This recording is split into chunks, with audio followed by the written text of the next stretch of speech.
I suppose in a sentence, I think the question will probably turn on its head in about 5 years' time, or within 5 years. I think refurbished will become the norm as versus to new where it is now.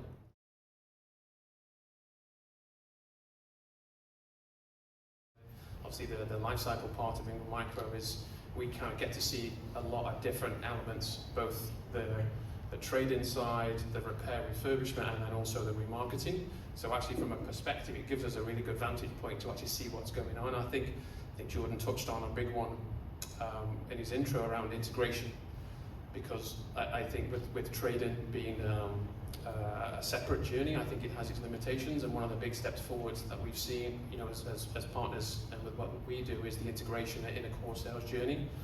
The main barrier, I think, is probably the confidence and visibility. People still think of refurbishment, and I'm talking about the execution of online as it's still a bit of an afterthought. I think as it becomes more and more the mainstream, I think it will become more visible, and then yeah, I think the execution of it will become better, and the uptake will be greater.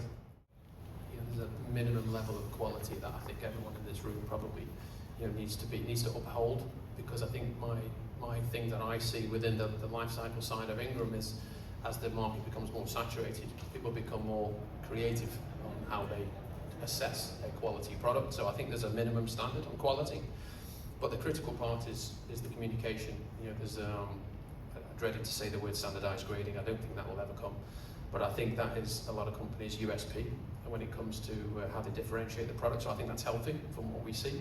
But it is communication. You know, we support many programs that generally have higher sales of the lower echelon of quality grading.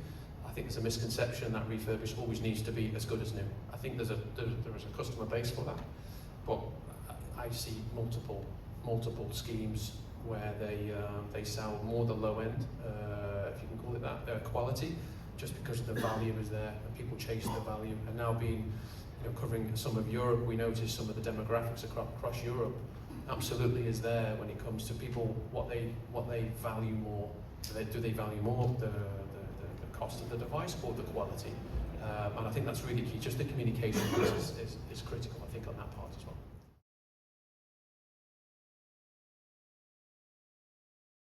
I think the subscription model is something that I think the mobility space and CE space overall has benefited from changing customer habits. I mean, when was the last time you bought a physical LP or it just everything is going down that road. So I think this space, this industry has benefited from that. Again, I think there's two big drivers on the trade-in side. The integration, I think, is key. I mentioned it before. I think the visibility of a trade-in, being able to execute that seamlessly, I think is really important. And then also the refurbishment space, which drives the trade-in. I think all of that is becoming, you know, really commonplace. I would also say just one aspect. I think, you know, people talk about the importance of the mobile device, and I think some of the things around the edges that don't get talked about as much. One around data security, you mentioned before, I think is really key, because you wouldn't get rid of your device if you had a risk that what was contained on there went on to the next person. So I think the evolution of that in the last 5 years especially has been fantastic. And then also the transfer of data. I think the fact that if I lose my device or I want to change my device, the fact that I can transfer pretty much everything across.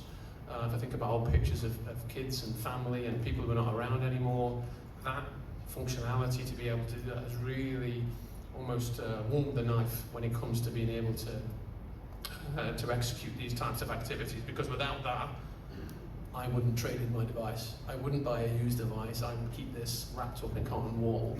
So I think some of those more passive things around the edges are really important, and they're continuing to get better, both from an external software perspective and also by the OEMs as really driving it as well.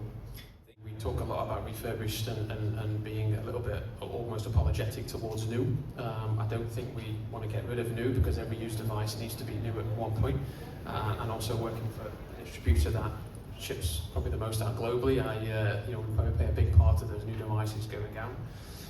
I think the key thing is I think the execution is probably the main analyst here, that they kind of drive the visibility. For me, the biggest thing is visibility. I think in the background I've seen real big strides, both from all different aspects of the market that we see at Ingram, and I think we probably will reach a point soon where, you know, I think the customer journey will be almost better than a new one, because I think there's much more opportunity within the refurb space to become better than new and less apologetic. You mentioned before, Jordan, about warranty. You can have a limited warranty now. That's better than new. I think that is a big one. I think the big one, another one is around, not really mentioned before, is around availability of products. We've talked before about the product value is expected, and having cash flow and working capital of products that needs to be in the right place at the right time, I think will become an increasing challenge, because the guarantees of it are a lot less than new. So I know at Ingram we're trying to really open up the ways that people can access inventory without having to spend a few million euros on it. So I think a few different aspects on that one. Okay.